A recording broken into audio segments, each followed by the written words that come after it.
Bonsoir à tous, j'espère que vous allez bien. Alors ce soir, j'aimerais vous parler d'un sujet que je trouve vraiment passionnant et que j'aimerais justement introduire sur la chaîne. On va bien sûr parler des ondes électromagnétiques.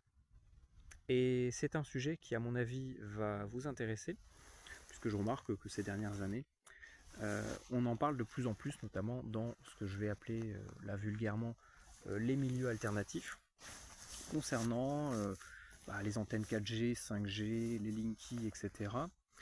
Et le problème, c'est que je remarque qu'il y a une tendance à ce que les gens, en fait, de ces milieux alternatifs parlent de ce sujet sans vraiment comprendre de quoi on parle et ont tendance à tout mélanger. Alors, je ne dis pas que c'est faux, je ne dis pas que c'est vrai, je dis juste qu'il y a beaucoup de gens qui parlent de ces sujets-là sans vraiment comprendre techniquement comment ça fonctionne.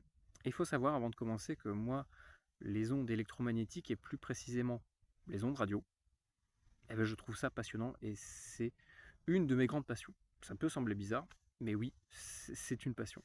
Euh, et donc, ce soir, j'aimerais faire une introduction sur ce sujet-là et qu'on puisse également faire des liens entre le monde de l'ésotérisme, le monde spirituel, notre environnement, notre santé, euh, l'impact qu'a le changement de notre environnement électromagnétique au niveau de comment on est, comment on vit, notre santé, comment est-ce qu'elle est.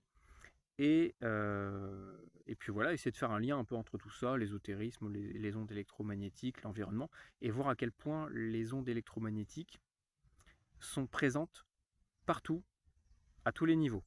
Et une fois que vous allez vraiment comprendre ça, vous allez avoir une toute autre compréhension du monde qui vous entoure, et je pense que c'est ça l'un des grands secrets de l'univers, c'est qu'en fait tout fonctionne à base d'ondes.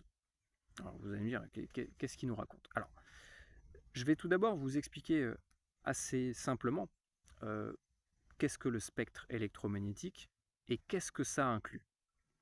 Alors, le spectre électromagnétique, déjà dès qu'on utilise le terme spectre, ça veut dire un ensemble de choses. Donc, dans le spectre électromagnétique, nous allons retrouver différentes, on va dire, catégories, différentes portions du spectre. Tout en bas, au niveau des ondes les plus basses, des ondes électromagnétiques les plus basses, on va retrouver les ondes radio. Au-dessus des ondes radio, donc les ondes radio, ça va être quoi? Ça va être la radio FM, les talkie-walkie, la Wi-Fi, la télévision, la 3G, la 4G, la 5G, etc., etc. Voilà, tout ce qui va toucher aux ondes radio avec les antennes, émetteurs, récepteurs. Voilà, en fait, tous nos appareils du quotidien fonctionnent sur, je veux dire, les appareils électroniques de communication vont fonctionner sur cette partie du spectre électromagnétique. Ensuite, nous avons le spectre lumineux, visible ou non. Alors, ça commence à l'infrarouge et ça finit aux ultraviolets. L'infrarouge, il faut savoir que une partie du spectre infrarouge, une grande partie du spectre infrarouge n'est pas visible à l'œil nu. Certains animaux peuvent voir plus large au niveau du spectre lumineux. Nous, en tout cas, on peut voir une infime partie du spectre infrarouge, de la, oui, du spectre infrarouge. Et l'infrarouge, pour ceux qui ne savent pas, c'est également ça qui va nous permettre d'avoir la chaleur. La chaleur, c'est de l'infrarouge. Plus vous allez avoir de chaleur, plus vous allez avoir beaucoup d'infrarouge. En tout cas, il y aura plus de puissance au niveau du spectre infrarouge. Et c'est ce que justement les caméras thermiques vont pouvoir voir. En fait, elles voient la chaleur émise sous forme d'infrarouge. Donc en fait, la chaleur émet des infrarouges.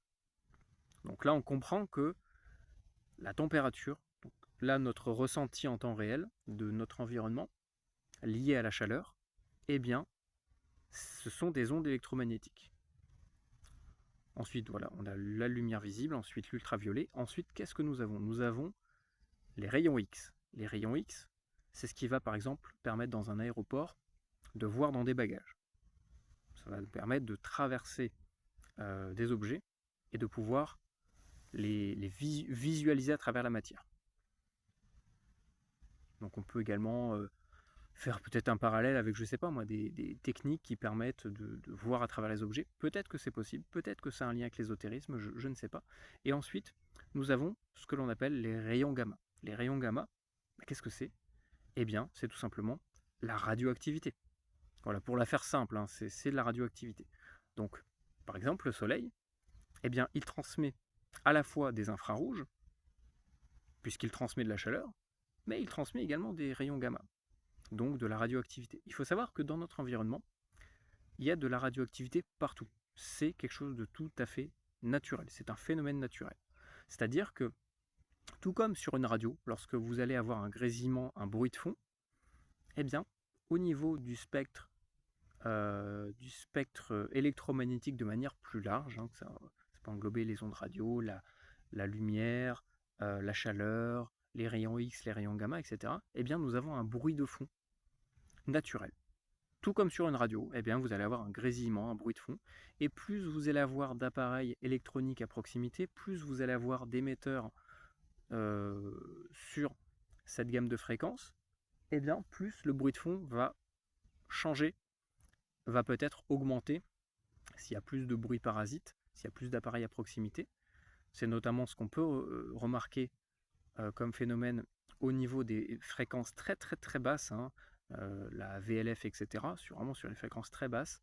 Eh bien, lorsque vous êtes en ville, lorsqu'il y a beaucoup d'appareils à proximité, des lignes électriques, etc., à moyenne tension, moyenne haute tension, des Wi-Fi, des télévisions, plein d'appareils dans l'environnement, va faire que le bruit de fond va changer et ça va d'une certaine manière brouiller votre réception sur votre radio. Donc déjà là vous comprenez qu'en fait tout ce qui nous entoure, que ce soit visible ou pas, parce que la chaleur c'est pas visible mais ça existe, la radioactivité on ne peut pas la voir mais ça existe, les ondes radio on ne peut pas les voir mais ça existe, et bien absolument tout ce qui nous entoure là actuellement, eh bien c'est dû à des ondes électromagnétiques. Là je peux voir mon environnement parce que eh bien, le soleil qui va m'éclairer va transmettre de la lumière sur toute une palette de couleurs, toute une gamme de fréquences, et toute cette lumière va être envoyée sur tout ce qui m'entoure. Et tout ce qu'il y a derrière moi, eh bien ça c'est des ondes électromagnétiques qui ont percuté quelque chose et qui sont visibles par mes yeux, parce que mes yeux peuvent fonctionner sur cette même gamme de fréquences, de la couleur, donc de l'infrarouge à l'ultraviolet.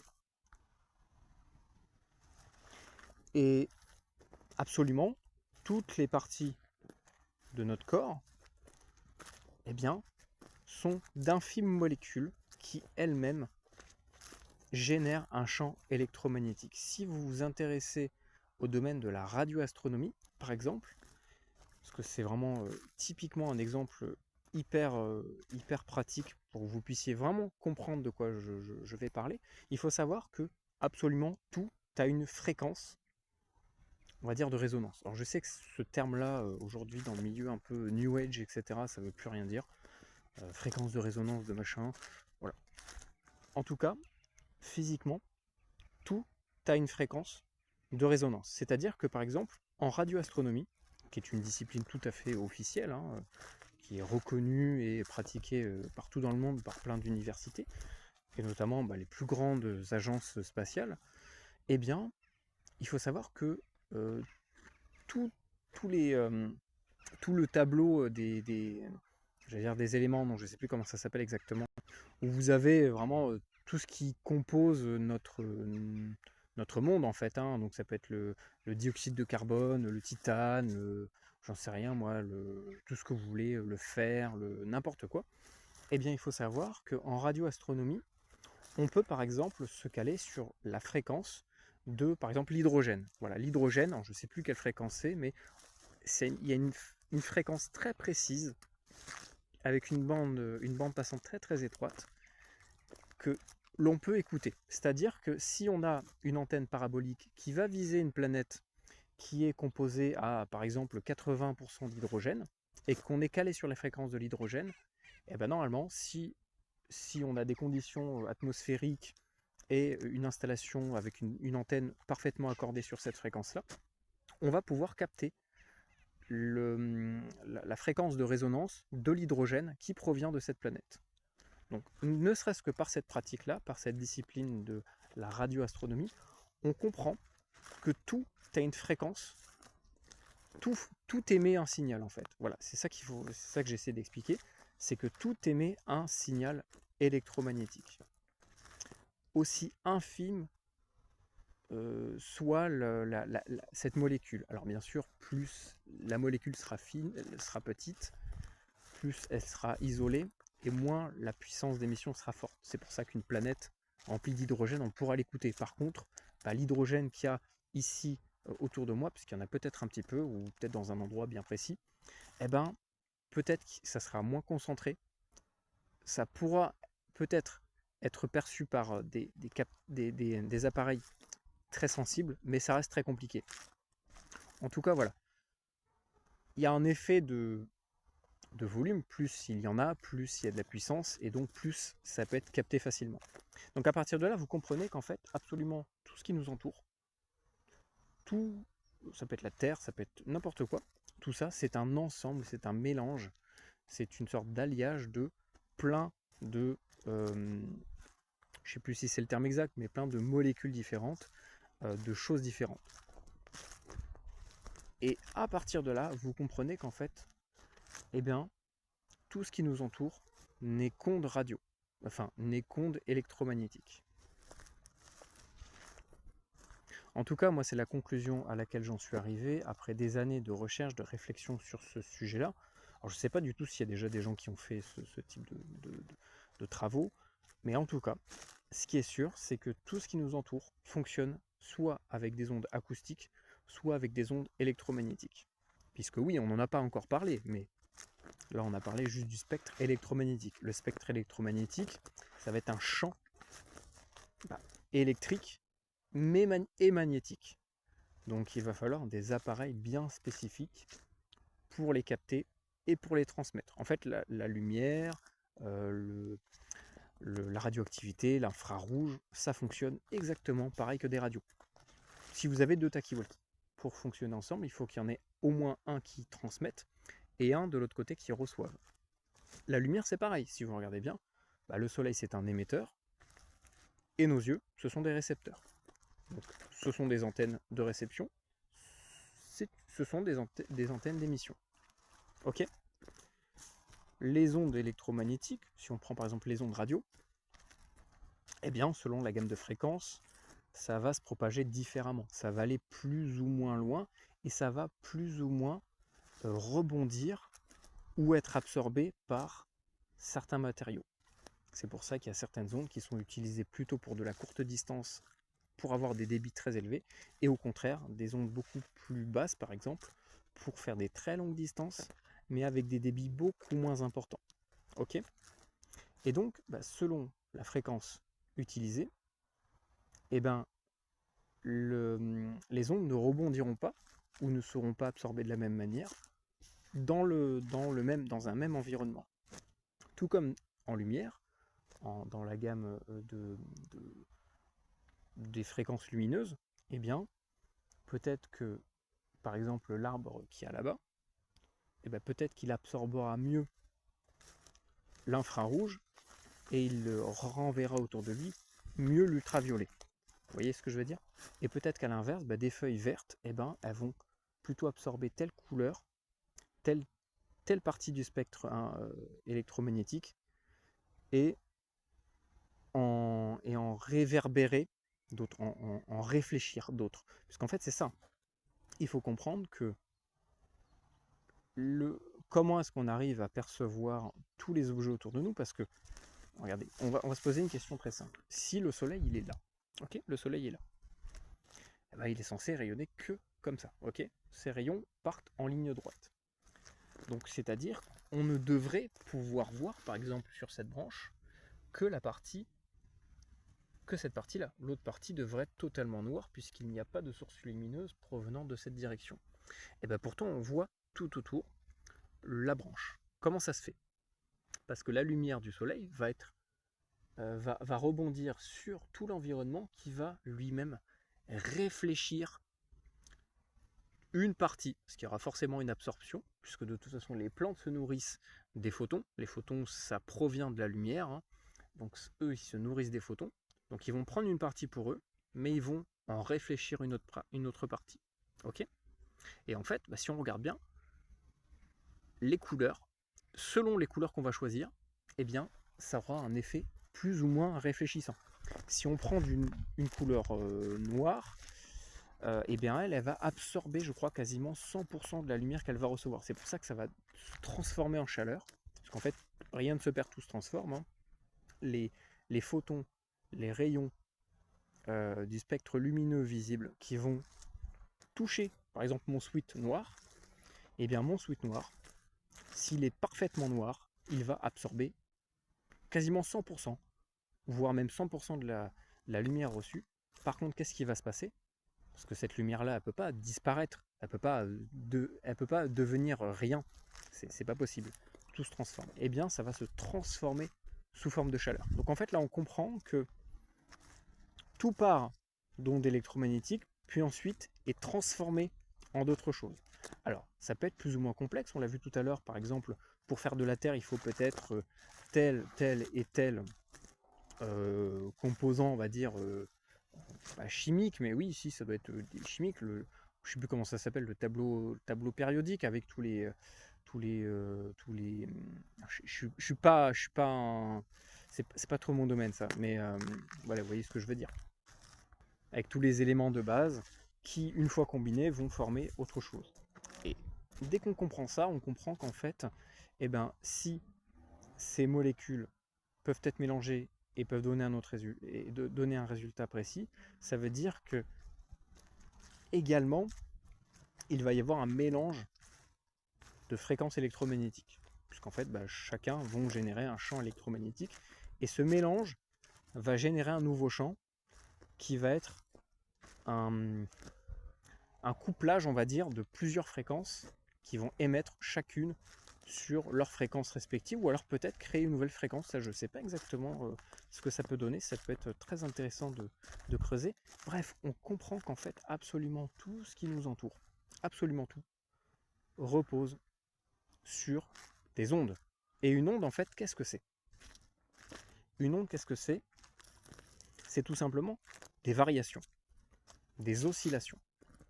Ce qu'on appelle des oscillations généralement sinusoïdales. Sinusoïdal, ça veut dire un sinusoïde, c'est tout simplement, comment dire, c'est un peu comme vous voyez une montagne ou une bosse. Voilà, vous voyez un terrain plat, eh bien vous allez avoir une bosse pour faire de la moto, c'est un peu pareil.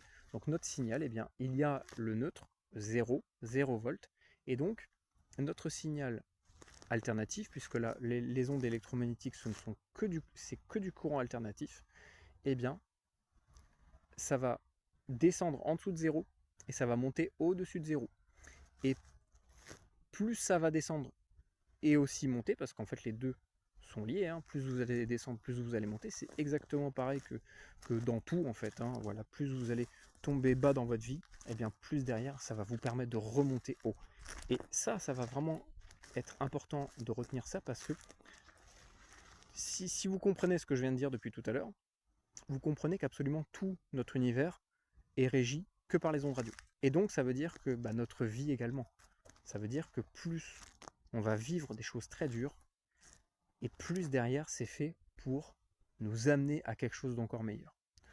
Donc ne désespérez jamais par rapport à ça. Rappelez-vous toujours les ondes radio, le haut, le bas. L'un ne va pas sans l'autre. Des ondes électromagnétiques, ça ne peut pas que monter, ça ne peut pas que descendre, ça monte et ça descend. Et plus il y a de variations par seconde, parce que nous on va le calculer, ça se calcule, en fait une fréquence se calcule sur un temps donné, nous on le calcule sur une seconde. Voilà, c'est le standard humain, c'est une seconde. Et donc plus il va y en avoir, et plus la fréquence sera élevée. Tout simplement, c'est pas plus compliqué que ça. Donc pour prendre par exemple le signal, un signal de courant alternatif de maison, donc là pour le coup, ça va avoir un lien avec le monde électromagnétique, mais pas vraiment. Donc un courant électrique qu'on a dans notre maison à la prise du mur. ça va être du 230 volts à peu près, hein. C'est une moyenne entre 220 et 240, ça peut varier. Et ça va être une moyenne d'à peu près 50 Hz. C'est-à-dire que notre signal électrique alternatif va varier à peu près 50 fois par seconde. Donc en réalité, c'est pas un signal constant, hein. Ça va faire en permanence, ça va faire 50 fois ça en une seconde. C'est déjà pas mal. C'est ce qui donne 50 Hz et, la tension, non pardon, je voulais dire l'intensité, donc ça va être l'ampérage, et bien ça va être la hauteur de notre pic. Donc plus le pic de notre sinusoïdale sera haute et à la fois basse, et plus on aura beaucoup de puissance. Ok ? Ça c'était une petite parenthèse pour que vous compreniez juste les 50 Hz par exemple.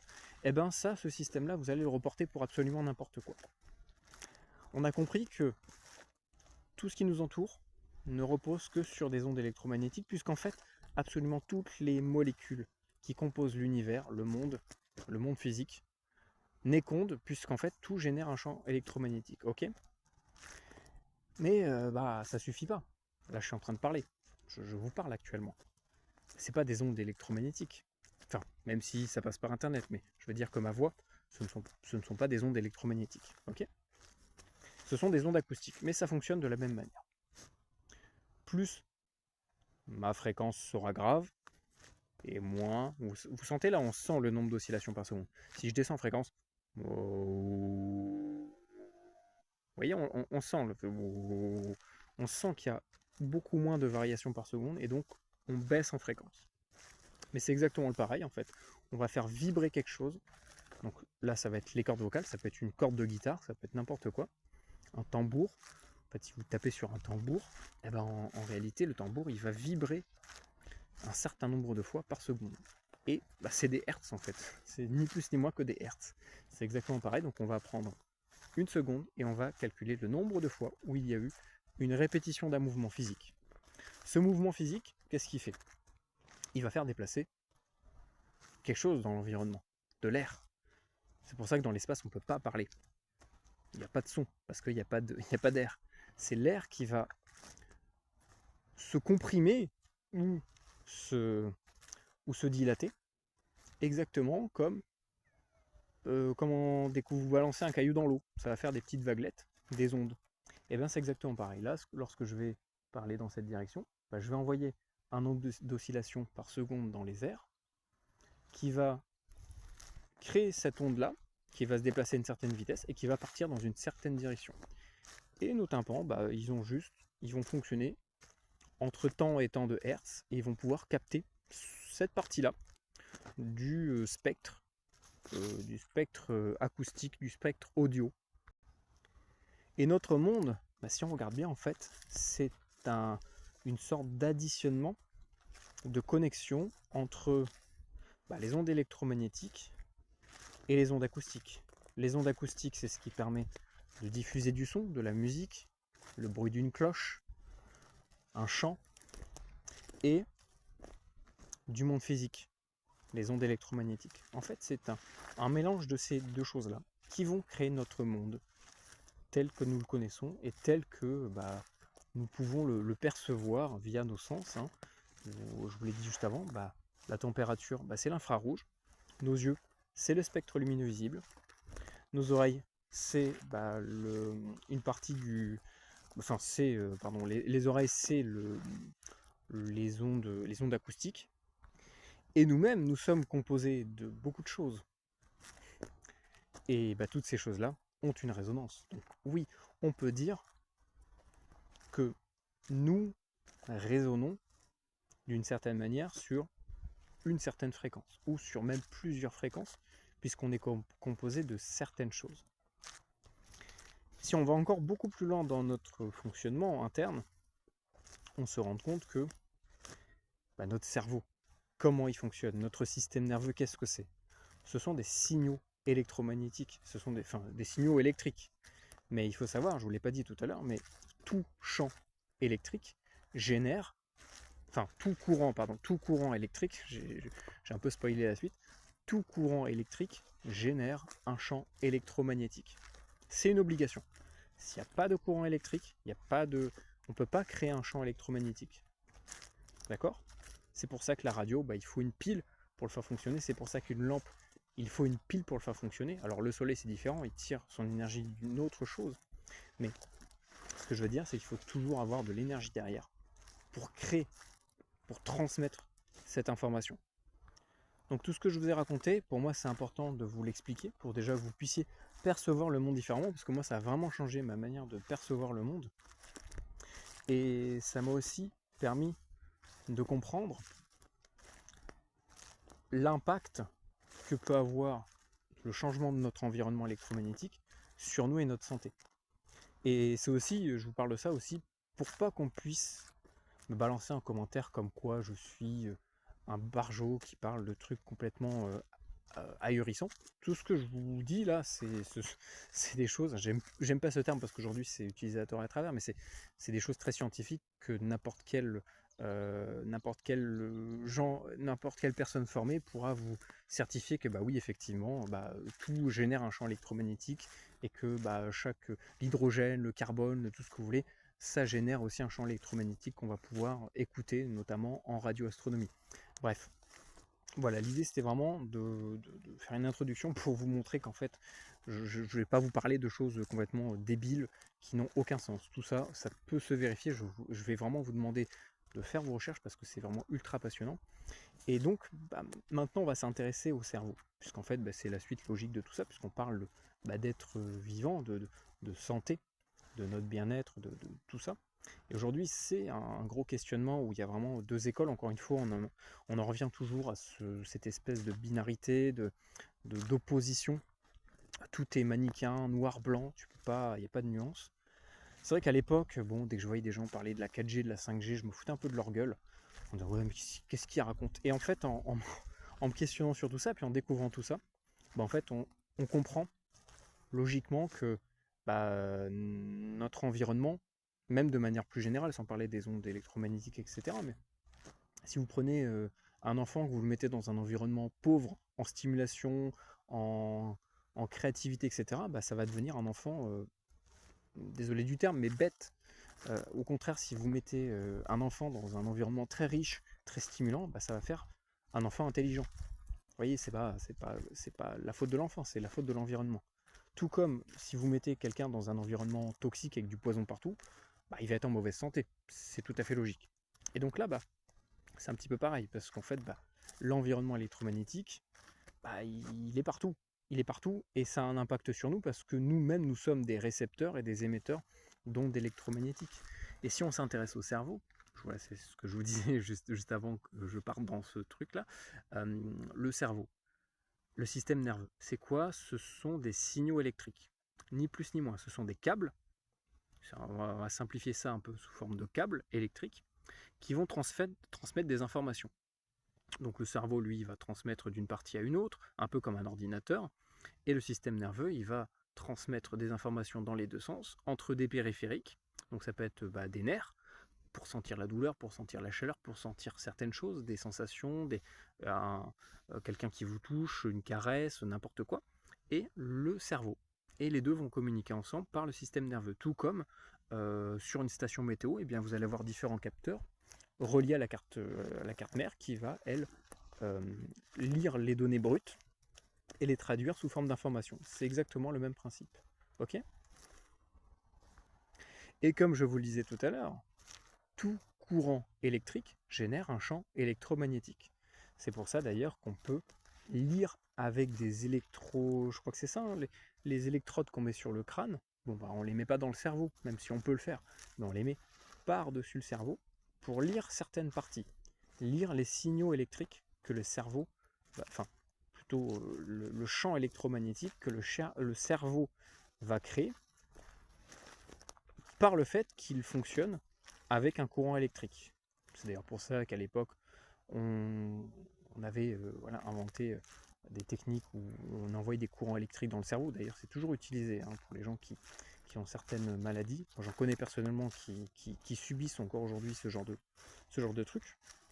Alors, des fois ça peut marcher, des fois ça peut pas marcher, ça peut être très destructeur, parce que justement, tout notre corps fonctionne à l'électricité en fait. Et c'est un peu comme si vous preniez une batterie et que vous touchiez avec le plus et le moins plein de parties différentes d'un circuit, d'un autre appareil. Ça va forcément défoncer certains composants et rendre complètement défectueux la carte électronique. Voilà, c'est exactement pareil. Donc j'en reviens à ce que je disais. Tout courant électrique génère un champ électromagnétique.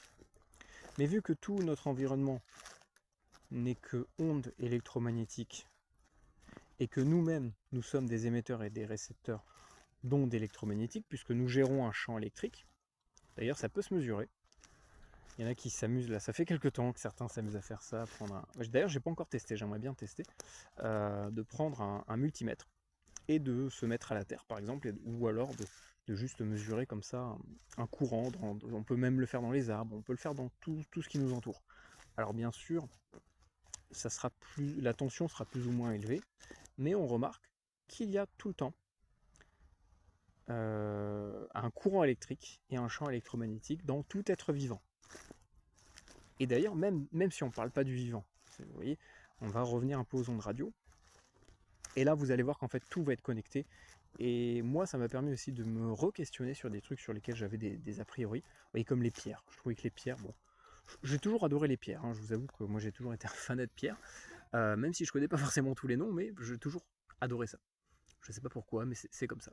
Et je trouvais ça un peu ringard, les gens qui, je sais plus comment ça s'appelle, la lithothérapie, voilà, ah oui, la pierre machin, elle te soigne si jamais ton patron il t'a viré et que tu veux être embauché avec 10% de plus à ton salaire, bref, voilà. J'avais tendance à rigoler de ça. Parce que oui, maintenant, j'avoue que c'est quand même devenu, pour la plupart, du foutage de gueule. Voilà, il y en a beaucoup qui se servent de ça pour faire de la thune. Et c'est bien malheureux et c'est comme ça partout maintenant. Mais si on s'intéresse au début de la radio, même il y a encore 15-20 ans, hein, même aujourd'hui, c'est encore utilisé beaucoup moins qu'avant. Mais comment est-ce qu'on règle et génère un signal sur une certaine fréquence sur un émetteur radio? Déjà, il faut des bobinages en cuivre qui vont dépendre selon la fréquence sur laquelle on va travailler, mais surtout, il nous faut un quartz. Vous savez, ce petit rectangle en ferraille avec à l'intérieur un petit quartz, et le quartz, c'est une pierre. Et là, je me suis dit, mais attends, le quartz, c'est une pierre. Comment est-ce qu'on peut générer un champ électromagnétique sur une radio avec un caillou? Parce que c'est ça, vulgairement, on va dire que c'est un caillou. Et là, pam, de suite, tu comprends plein de trucs. Et là, tu te dis, ouais, peut-être qu'en fait, peut-être qu'il y avait des trucs à l'époque, peut-être, je pense très très certainement qu'à l'époque ils savaient se servir des ondes électromagnétiques. Peut-être qu'ils ne l'avaient pas compris aussi bien que nous, peut-être qu'ils ne l'exploitaient pas du tout pour le même but, mais en tout cas, nous on a bien réussi à trouver qu'un quartz, une pierre, ça peut permettre de générer un champ électromagnétique sur une fréquence pour faire un émetteur radio. Vous voyez? Là ça fait le lien entre les pierres. Donc la nature, le monde qui est censé être minéral, même si beaucoup disent que le minéral est vivant, au final, qu'est-ce que le vivant? En fait, c'est ça, c'est que ça questionne sur absolument tout. C'est génial, moi j'adore ce sujet, vraiment, je pense que ça va vous passionner ce que je suis en train de vous dire. J'espère vraiment, parce que moi ça me passionne. Et si on se pose vraiment la question de qu'est-ce que le vivant? Un être vivant, c'est tout simplement, la différence entre, tu prends une fourmi vivante et une fourmi morte, ou un asticot qui est vivant, un asticot qui est mort. C'est quoi la différence? C'est que l'un va avoir un champ électromagnétique, et donc un courant électrique, et donc un cerveau qui fonctionne, parce que c'est ça en fait, hein. Nous on va définir que quelqu'un est mort à partir du moment où son cerveau ne fonctionne plus. Tant que le cerveau fonctionne, pour eux t'es vivant. Même si t'es un légume, même si t'es tétraplégique, t'es vivant. Donc ça veut dire que c'est uniquement un courant dans un système nerveux, et donc un champ électromagnétique, qui définit ce qui est vivant ou pas. C'est quand même fou. C'est ça en fait, hein. Techniquement, en médecine, dès que tu es dans un hôpital et que tu as eu un accident, tant que ton cerveau il balance du courant, tu es vivant, même si tu es un légume. Vous voyez ce que je veux dire? Donc là, ça nous questionne vraiment sur qu'est-ce que la vie? En fait, la vie, c'est juste un courant électromagnétique. Vous trouvez pas ça fou quand même? Moi, je trouve ça fou. C'est génial. Enfin, c'est génial, mais ça fait aussi flipper parce qu'on se dit, en fait, c'est ça la vie. La vie, c'est juste des ondes. Ouais, la vie, c'est juste des ondes. Donc au final, est-ce que des minéraux, comme le quartz par exemple, qui permettent de générer un champ électromagnétique dans un émetteur radio? Et je vous raconte pas de conneries, hein. Ceux qui ont 20, 30, 40 ans, vous savez très bien qu'il faut des quartz pour faire fonctionner des radios. C'est pas nouveau. Si c'est juste ça, le vivant, en fait, tout est vivant, puisque tout génère un champ électromagnétique, même de l'hydrogène. L'hydrogène, c'est en soi, ça peut être vivant. Bah ouais. Qu'est-ce qui différencie? Alors, le système nerveux, oui, vous allez me dire le système nerveux, oui. Une plante, c'est vivant, ça n'a pas de système nerveux. Le système nerveux, enfin, ou peut-être pas de la manière dont nous en avons un. Mais vous voyez, en fait, ça vous questionne sur. Putain, je me suis fait piquer par un moustique là, c'est Bill Gates qui m'a envoyé des moustiques. Mais vous voyez, en fait, je trouve ça complètement dingue. Et là, franchement, depuis que je m'intéresse vraiment à ça, que j'ai réussi à faire le parallèle entre les ondes électromagnétiques et notre monde, enfin, et tout, absolument tout, et franchement, ça vous change la vie.